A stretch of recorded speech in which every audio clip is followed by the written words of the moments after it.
So just when you're ready to begin,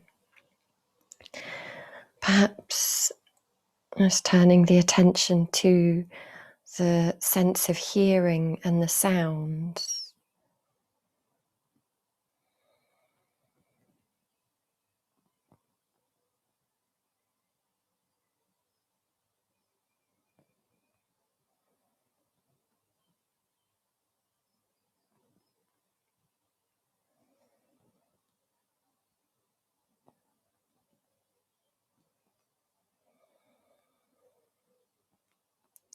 Seeing if even for just 30 seconds we might be able to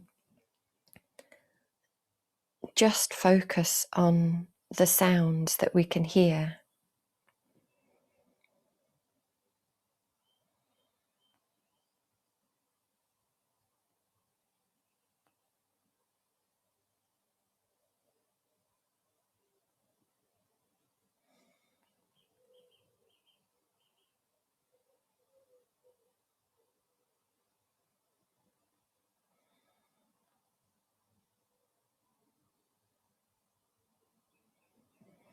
And then shift from the sense of hearing to the sense of touch and see if we can just focus on the clothes against our skin, maybe where the clothes are wrinkled and gathered, where they're flat against the skin, the different textures.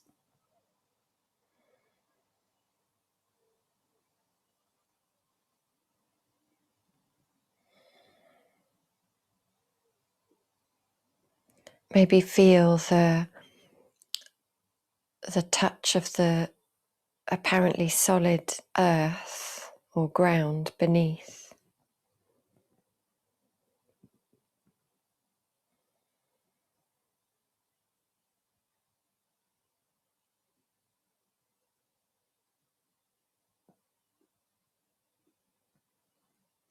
Using the awareness of the earth to help disconnect a little bit from technology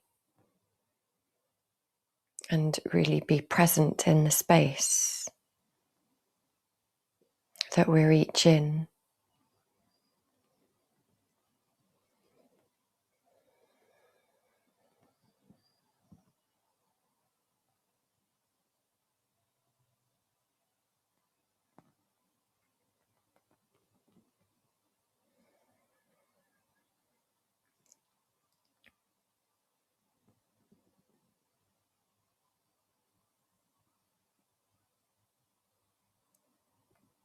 And then noticing how the senses allow us to know things, that through the senses we know certain things.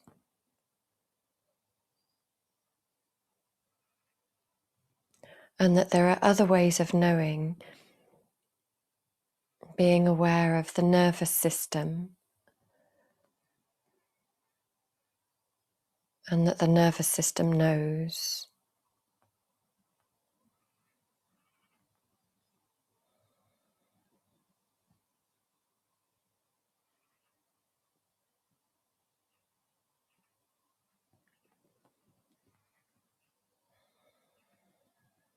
Being aware of DNA, and that the DNA knows a very ancient story.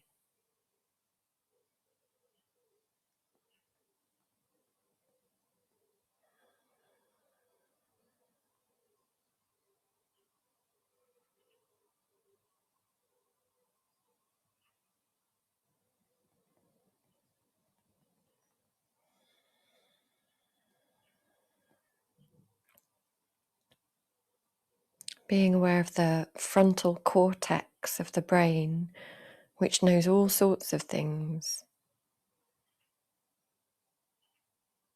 So being aware of the brain.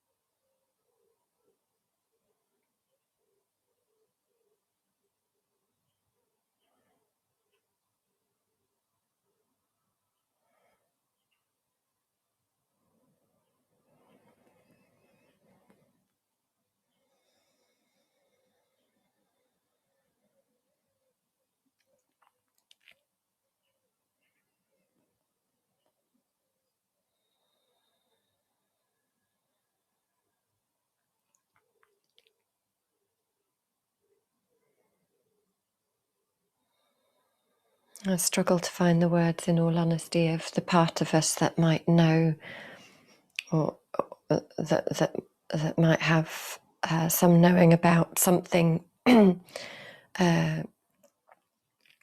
not sure which word to use, spiritual or religious.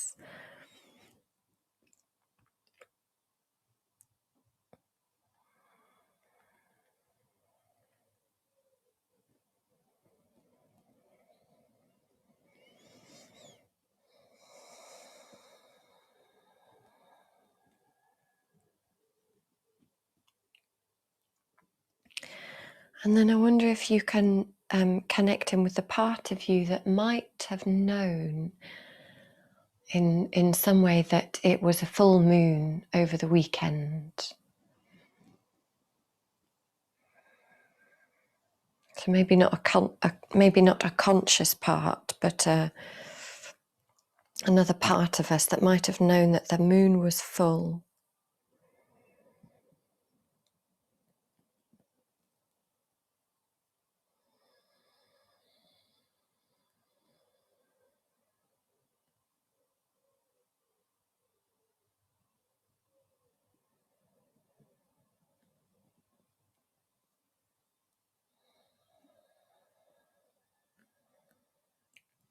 And then if you take the index and middle fingers of one hand, take hold of them with the other hand, and take a breath in, and as you breathe out, just pulling the index and middle fingers away so that the wrist extends. And you might hold that for a few breaths, or you could inhale and bring the hand back, exhale and stretch.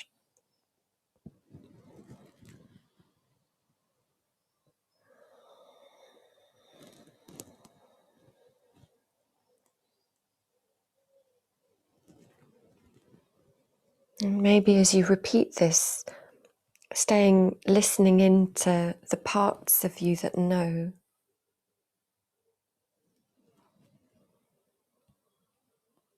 And if you swap from the index and middle fingers to the middle and ring finger, so you hold the middle and ring finger with your other hand, breathe in, and as you exhale, stretch them away.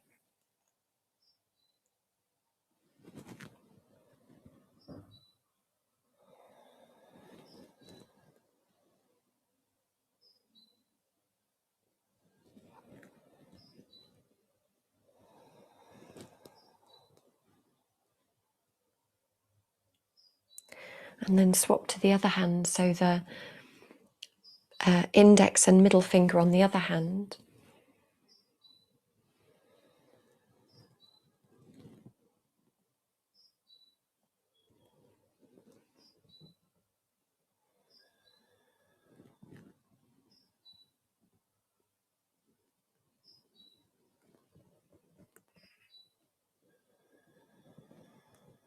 Staying connected to any of the parts of you that know. You might stay connected to your sense of hearing, to the nervous system,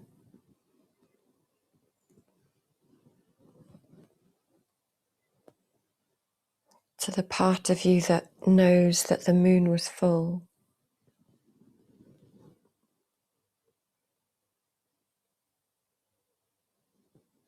Perhaps swap to the middle and ring finger.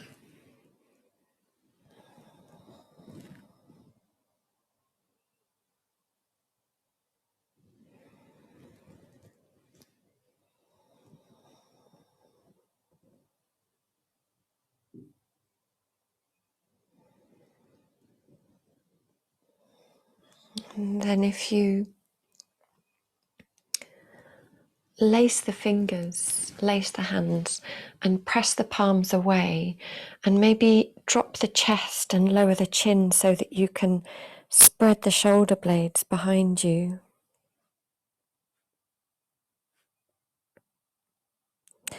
And then breathing in and lifting the arms alongside the ears, and lifting the chest and the ribs away from the waist. And really stretching up. And if you keep stretching up, but unlace your fingers and take one hand to the ground and then side stretching. And if you breathe in and come back up and swap the arms and exhale, go the other way. And let's just swap a few times with the breath. So inhaling, swapping, exhaling, stretching.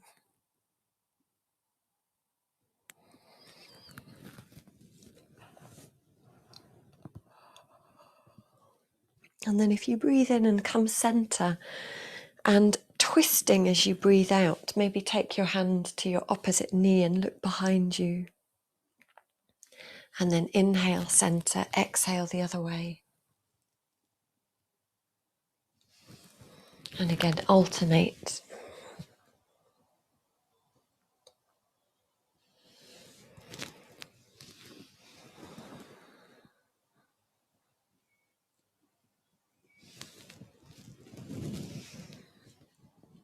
And then if you come through to the center, and let's make our way up to standing. I'll put my lights on whilst you make your way up. And if you come to the back of your space,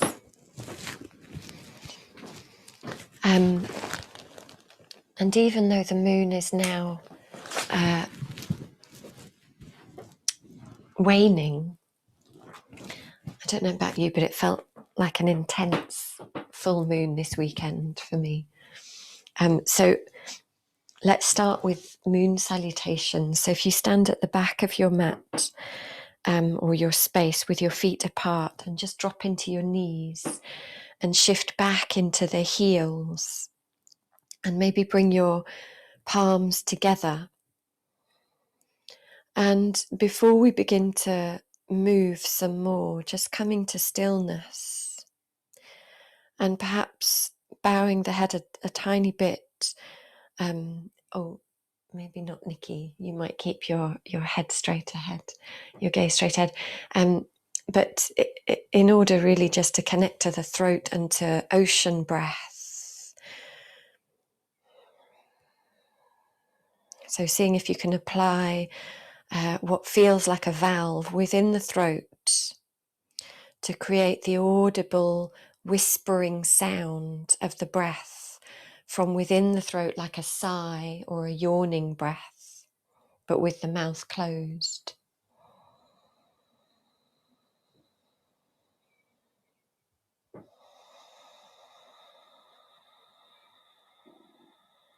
So the breath sounds as if you had a shell to your ear and you could hear the sound of the far off distant ocean.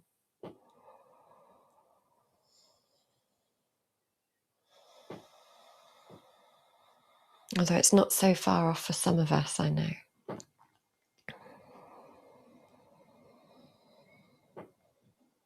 So staying with the breath, smooth and steady. And when you're ready, breathing in, taking the arms out and up. And as you breathe out, let the hands come down the center line. Maybe touch the thumbs to the forehead to draw the chin to the chest and travel all the way down to a forward bend. And then walking the hands forwards. And let's draw huge circles with the pelvis. So if you come up onto the tiptoes and hoist the hips and the sitting bones and the tailbone right up to the ceiling, and then leaning the hips over to one side without falling over, bending the knees so the knees hover above the ground as you do the bottom part of the circle before you go to the other side. And then back up onto the tiptoes.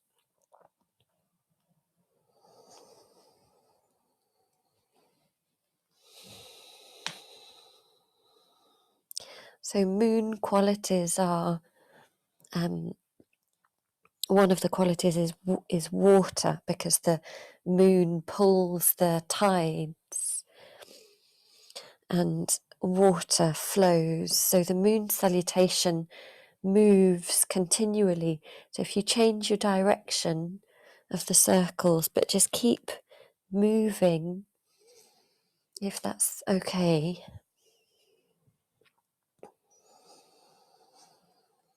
And then if you let the knees come to the ground, and on all fours, still circling the pelvis on the horizontal plane, I guess.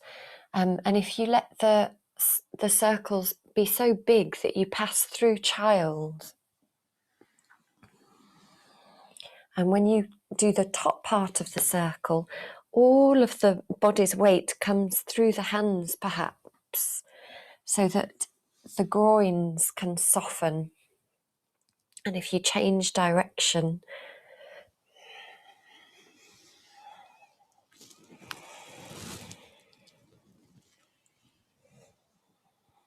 and then coming into child and looking forwards, and if you skim the heart along the ground, and then when it gets between hands, pressing up to all fours, pushing down through the hands to cat stretch, spreading the shoulder blades, chin to the chest as you go back to your heels. So circling on a, what plane is this? Lateral? No, I don't know. Coming forwards and then up and breathing in, and then back and down as you breathe out. And then taking yourself up to all fours, and take the left foot outside the left hand and the left elbow on the knee. Reach the right elbow across the body and look over the left shoulder, and then reach the elbow up to the ceiling, and then look over the right shoulder and sweep the hand down and round.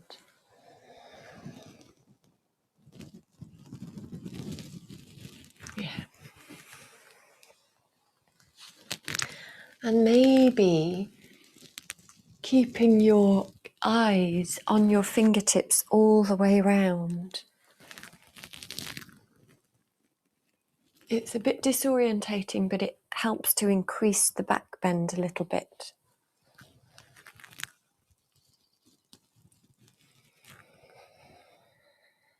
So let's do one more.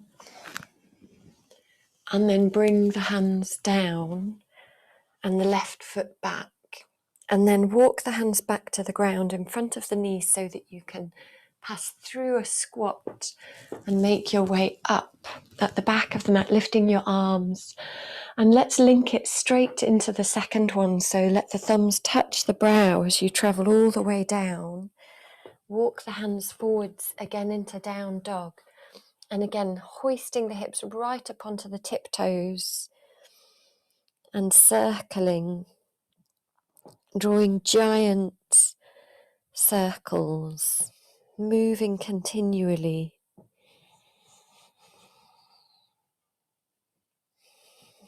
And then changing direction.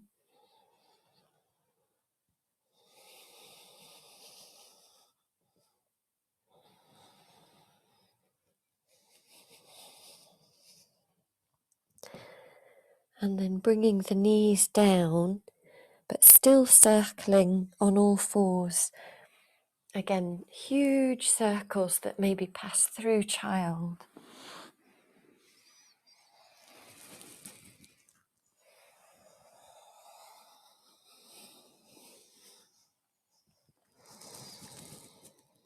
And then changing direction again.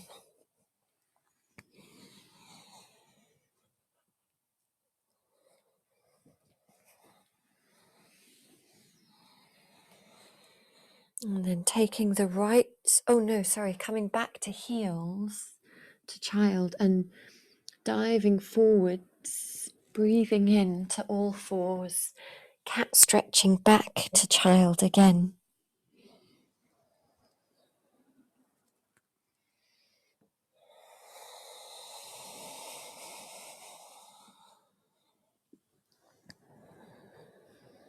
And then coming to all fours to take the right foot outside the right hand and the right elbow on the knee, left elbow reaches across the body, look over the right shoulder, and then elbow up to the ceiling, look over the left shoulder, and then sweep the hand down and round.